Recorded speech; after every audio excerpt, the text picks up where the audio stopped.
तो hi guys, good morning to all of you. कैसे हैं आप सब लोग और कैसी चल रही है आप लोगों की तैयारी।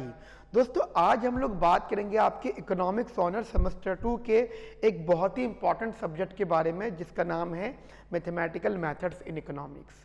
आप में से काफ़ी सारे लोग ऐसे हैं जो इस सब्जेक्ट को लेके थोड़ा सा परेशान हैं क्योंकि ये सब्जेक्ट कंप्लीटली क्वांटिटेटिव बेस्ड होता है।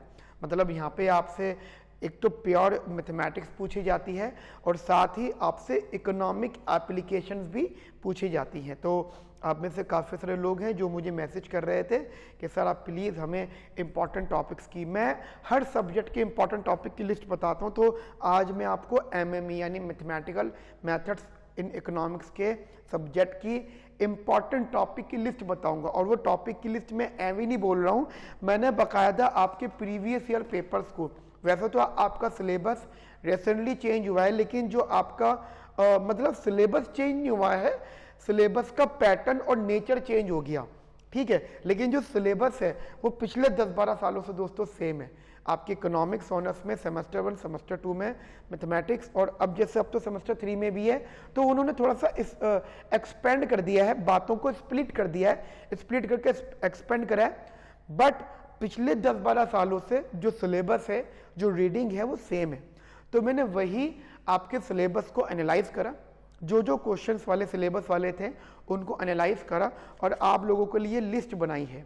दोस्तों ये लिस्ट मैंने बहुत मेहनत से बनाई है और आपके सिलेबस को भी एनालाइज करने के बाद, आपके पास्ट ईयर पेपर को भी एनालाइज करने के बाद और आपके जो रीडिंग्स के बैक क्वेश्चन से उनको भी एनालाइज करने के बाद मुझे समझ में आया है कि अगर आप इन 15 टॉपिक्स को, ये 15 टॉपिक की मैंने लिस्ट बनाई है, अगर आप सिर्फ इन 15 टॉपिक को पढ़ लेते हो, पहले, मैं ये नहीं कहता हूं कि सिर्फ इन्हें ही करो क्योंकि अभी तो टाइम है, बट पहले अगर आप इसे कर लेते हो, फिर आप अपने पास्ट ईयर पेपर्स को एनालाइज करते हो तो आपको डेफिनेटली कुछ ना कुछ सपोर्ट मिलेगा, ठीक है। अगर पास्ट ईयर पेपर आप करने बैठ रहे हो तो ये तो पता हो ना कि क्वेश्चन क्या पूछे जाने वाले हैं। ऐसा थोड़ी हो कि बस तुम सॉल्व करना शुरू कर रहे हो, पता ही नहीं है कैसे करना है और क्या क्वेश्चन पूछने वाले हैं, तो पहले से तैयारी होगी। उसके बाद अगर आप और पढ़ना चाहते हो तो आप और पढ़ सकते हो टॉपिक्स को, लेकिन पहले इन 15 टॉपिक्स को रिवाइज करना मेरी रिक्वेस्ट है। अच्छा, अगर मैं आप लोगों से सिलेबस की बात करूं तो गाइस हमारे पास सिलेबस के नाम पे 3 यूनिट्स है। We have in a syllabus we have 3 units, ठीक है। यूनिट 1, 2 और 3, ठीक है। यूनिट 1 है दैट इज लीनियर अलजेब्रा जिसमें वेक्टर मैट्रिक वगैरह है, ठीक है। दूसरा है unit 2 that is functions of several variables, और तीसरा है यूनिट 3, ठीक है, दैट इज मल्टीवेरिएट ऑप्टिमाइजेशन, ठीक है। इसमें आपका ऑप्टिमाइजेशन है। तो मैं आप लोगों को बताना चाहता हूं, जैसे आपका 90 मार्क्स के पेपर आएगा, ठीक है, मतलब 90 मार्क्स का तो आपको अटेम्प्ट करना है, क्वेश्चन तो आपके ज्यादा मार्क्स के आएंगे, ठीक है। पेपर आपका अराउंड 140-150 मतलब इसकी रेंज रहेगी, इतने मार्क्स का आपका बेटा पेपर आना है। तो आपको ये दिमाग में रखना है कि मुझे 90 मार्क्स कैसे लेने हैं। अब देखो, अगर आप यूनिट वाइज वेटेज भी देखते हो तो मैं आपको बताना चाहता हूं सबसे ज्यादा वेटेज इस यूनिट की है, हाई वेटेज। अगर मैं इन 90 मार्क्स की बात करता हूं, सिर्फ इन 90 मार्क्स की बात करूं अगर मैं आपसे, तो आउट ऑफ दिस 90 मार्क्स आप लोगों को मिनिमम 40 to 45 मार्क्स तो यहीं से मिल जाएंगे, है ना। उसके बाद मैं जनरल बता रहा हूं, 30 मार्क्स आपको यहां से मिलेंगे, और मतलब एक नॉर्मल से बात है, और 20 मार्क्स की वेटेज दोस्तों यहां से रहेगा, मतलब 20, 40 और ये 30, ये एक रेशियो है आपको 90 मार्क्स। लेकिन मैं ये नहीं कह रहा हूं कि यूनिट 1 से 20 नंबर का आएगा, यूनिट 1 से आपका ज्यादा मार्क्स का आएगा, यूनिट 2 से भी ज्यादा का आएगा, यूनिट 3 से भी ज्यादा का आएगा, लेकिन ये वो मार्क्स हैं जो आपको अटेम्प्ट करने हैं, ठीक है। तो ध्यान रखना, वेटेज के हिसाब से अगर आप देखें तो 20%, आप ऐसा मान लो it is a 20%, it is a 40%, मतलब आउट ऑफ 90% की अगर मैं बात करूं तो एंड दिस इज द 30%, ठीक है। ये आपके टॉपिक्स रहने वाले होंगे, यूनिट वाइज वेटेज है। अब मैं आपको बताता हूं कि क्या क्या इंपॉर्टेंट टॉपिक्स है जिनको आपको फोकस करना है, ठीक है। सो आपके पास जो इंपॉर्टेंट टॉपिक की लिस्ट आनी है मैं आपको बिल्कुल बढ़िया से बताऊंगा, जरा ध्यान से देखिएगा और मेरी एक एक बात को बेटा नोट करिएगा, ठीक है। So the important topic list is important topic list. ठीक है बेटा, इंपॉर्टेंट टॉपिक की जो लिस्ट है वो कुछ इस प्रकार है, जरा ध्यान से देखिएगा। सो बेसिकली सबसे पहले, अच्छा मैंने ना आपको टॉपिक बता रहा हूँ, ऐसा नहीं कि मैं बिल्कुल यूनिट वाइज बता रहा हूँ। यूनिट वाइज तो मैंने वेरिएज बता दी। मैंने जैसे टॉपिक देखा तो उन्होंने ना, ऐसा नहीं है कि यूनिट 1 से क्वेश्चन मतलब है कि यूनिट 1 का है लीनियर अलजेब्रा, नहीं, उनके जो सब टॉपिक हैं उनमें से क्वेश्चंस पूछे हुए, तो इसलिए ना मैं आपको सब टॉपिक बताऊंगा यहाँ पे। ठीक है, सब टॉपिक। तो सबसे पहला जो क्वेश्चन आपको एग्जाम में मिलेगा, ध्यान रखना, सबसे पहला क्वेश्चन आपको एग्जाम में मिलेगा, दैट इज अप्रॉक्सीमेट चेंजेस। देखो एक क्वेश्चन पूछेंगे आपसे, वो एक क्वेश्चन पूछेंगे, मैं आपको क्वेश्चन का नेचर बताता हूं। जैसे वो क्वेश्चन पूछेंगे आपसे कोई डिमांड फंक्शन से, ठीक है, मान लीजिए एक डिमांड फंक्शन है, ठीक है, which is a function of P and Q. एक और डिमांड फंक्शन है which is a function of P and Q, ठीक है। फिर वो उन्होंने आपको प्राइस भी दे दी है, उन्होंने आपको क्वांटिटी भी दे दी, ठीक है, प्राइस भी दे दिया और क्वांटिटी भी दे दी। फिर वो आपसे बोलेंगे जो टोटल रेवेन्यू निकालो, आप टोटल रेवेन्यू भी निकाल लोगे। फिर वो आपसे बोलेंगे कि calculate the total revenue and calculate the approximate change, calculate the approximate change in the total revenue if the price will change by 1 unit and price of good X, मतलब ये गुड एक्स का price है और ये good Y का price है। Price of good X will change by 1 unit and price of good Y will change by 1.5 unit. ये question आपका 2023 में पूछा गया, क्वेश्चन नंबर 1। तो और ये 2022 में भी था और उससे पहले के सालों में भी है। तो एंटायरली क्वेश्चन के जो पार्ट्स होंगे, एक दो पार्ट तो बहुत आसान है, वो तो आप इजीली कर लोगे, इकोनॉमिक एप्लीकेशन पर बेस्ड होंगे। लेकिन उसके बाद में जो क्वेश्चन चैलेंजिंग रहेगा वो अप्रॉक्सीमेट चेंजेस के ऊपर बेस्ड होगा, ठीक है। तो एक तो आप ये दिमाग में रखना, बहुत इंपॉर्टेंट है। ये तो चलो एक्स्ट्रा बातें थी, दैट इज इसे हटा देते हैं अपन लोग, ठीक है। उसके बाद में जो सेकंड टॉपिक आपके पास रहेगा, 100% दोस्तों आपसे यहाँ से डोमेन का क्वेश्चन पूछा जाएगा। ध्यान रखना, क्योंकि डोमेन आपका यहाँ पे मल्टी वेरिएबल है, इट मतलब सेवरल वेरिएबल्स, ठीक है। तो ये z is equals to function of X Y है, ठीक है।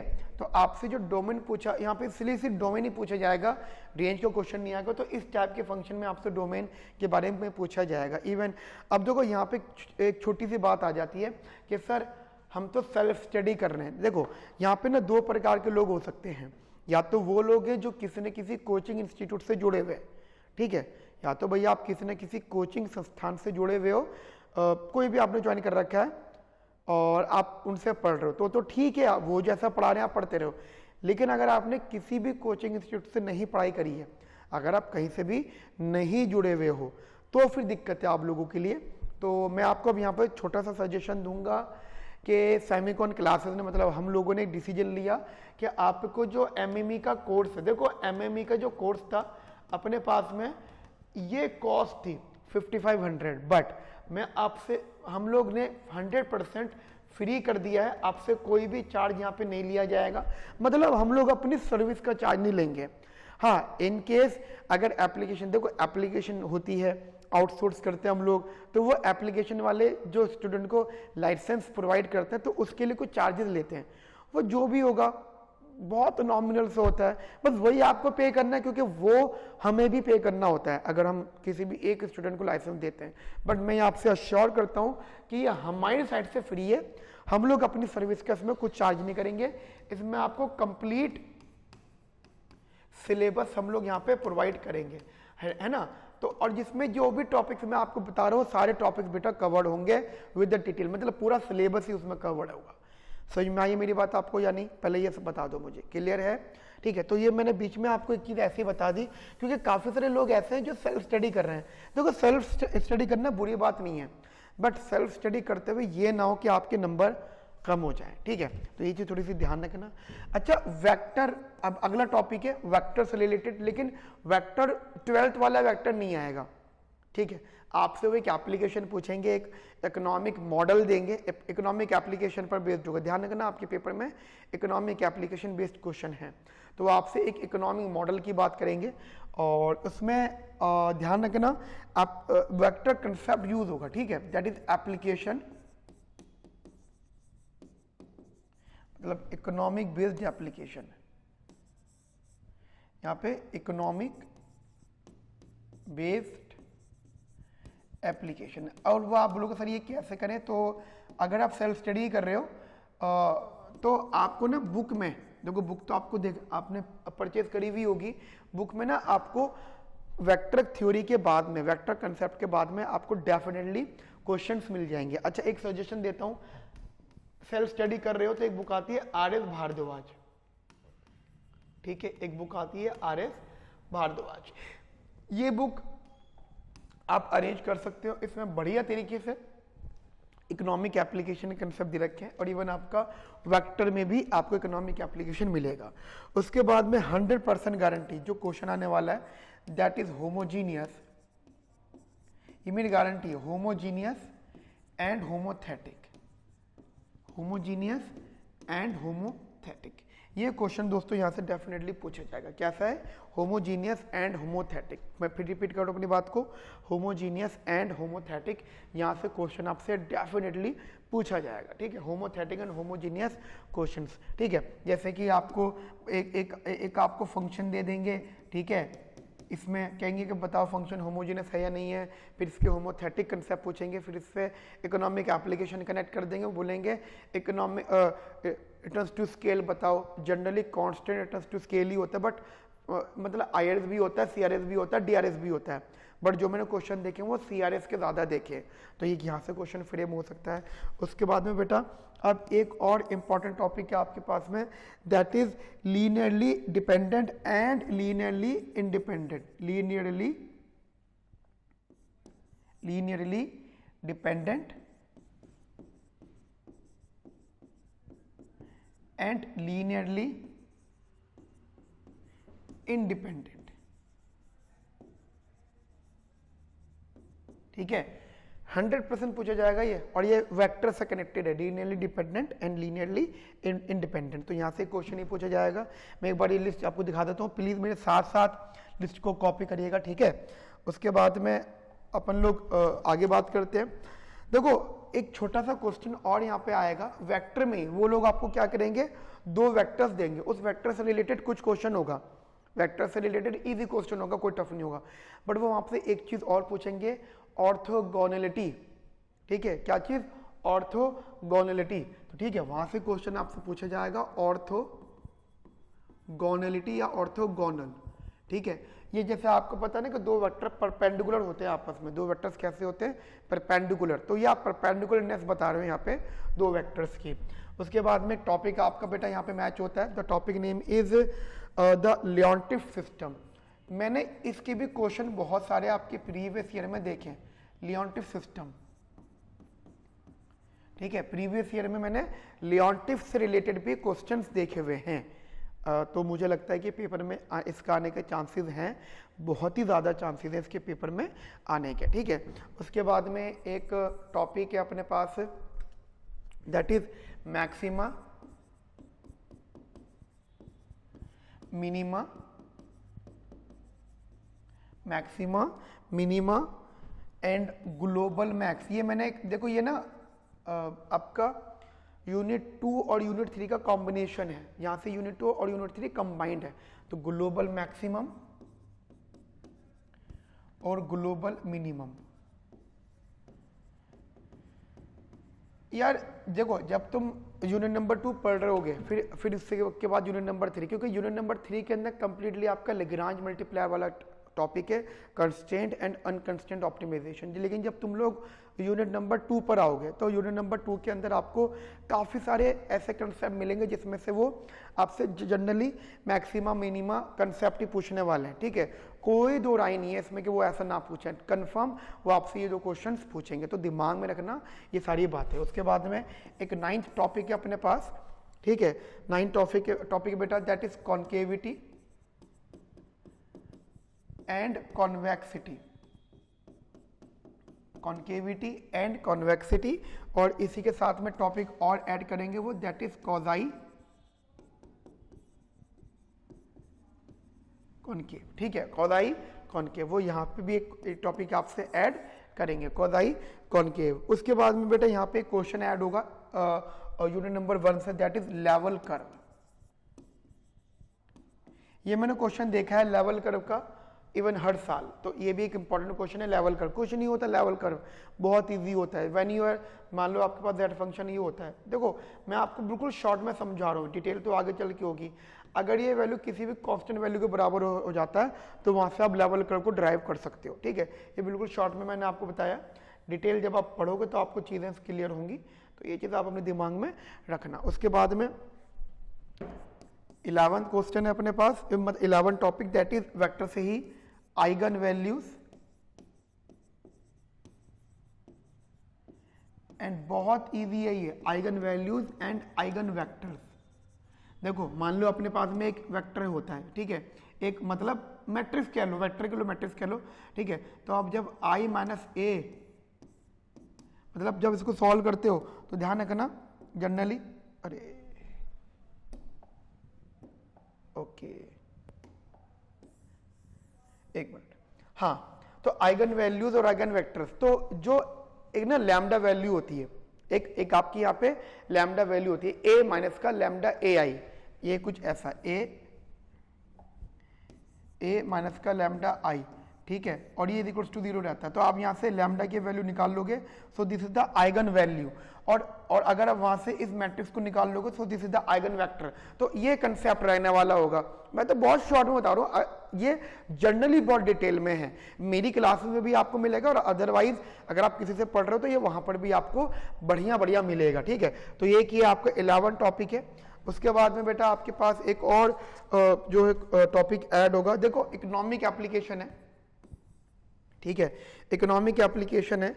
दो इकोनॉमिक एप्लीकेशन उन्होंने बहुत ज्यादा पूछी है, इकोनॉमिक एप्लीकेशन, ठीक है, इकोनॉमिक एप्लीकेशन, दो इकोनॉमिक एप्लीकेशन उन्होंने आप लोगों से ज्यादा पूछी हुई है। एक तो है डिस्क्रिमिनेटेड मोनोपोलिस्ट, ठीक है, डिस्क्रिमिनेशन मोनोपोलिस्ट। और दूसरी इकोनॉमिक एप्लीकेशन है यूटिलिटी मैक्सिमाइजेशन प्रॉब्लम। इवन मैं आपको बता देता हूं, जब आप थर्ड सेमेस्टर में जाओगे ना बेटा, तो आपको थर्ड सेमेस्टर में ये थर्ड मतलब ये तो फोर्थ सेमेस्टर में, और यूटिलिटी मैक्सिमाइजेशन प्रॉब्लम आपको थर्ड सेमेस्टर में भी बढ़िया तरीके से मिलेगा। तो दिमाग में रखना सब चीजें। एंड इसी के साथ में कॉस्ट मिनिमाइजेशन इकोनॉमिक एप्लीकेशन मिलेगा। मतलब आउटपुट प्रोडक्शन या आउटपुट मैक्सिमाइजेशन, ये भी आपको यहां से मिलेगा, ठीक है। और मतलब इसके अंदर ये ही मेरे ख्याल से क्वेश्चंस आपको इजीली मिलेंगे। मतलब ये चार तो इकोनॉमिक एप्लीकेशन पे होगा, ठीक है। और वो जो मैंने आपको आर.एस. भारद्वाज बुक बताई है, वहां से भी आप देख सकते हो, वहां पे भी आपको क्वेश्चन मिल जाएंगे। इसके बाद में बेटा 13 टॉपिक है हमारे पास में, जो 13th टॉपिक है दैट इज ट्रायंगुलर मैट्रिक्स। ये ना मैंने देखा है ट्रायंगुलर मैट्रिक्स का क्वेश्चन पिछले 5 सालों में मैंने कई बार देख लिया। अच्छा ये थोड़ा सा बैक जाएगा,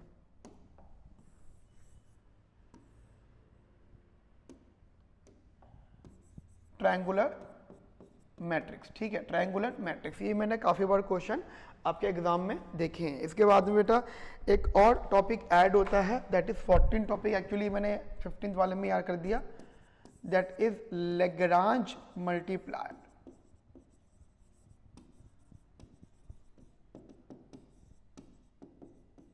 ठीक है जी, ये चीज थोड़ी सी आप ध्यान रखना, ये आपका कंस्ट्रेंट ऑप्टिमाइजेशन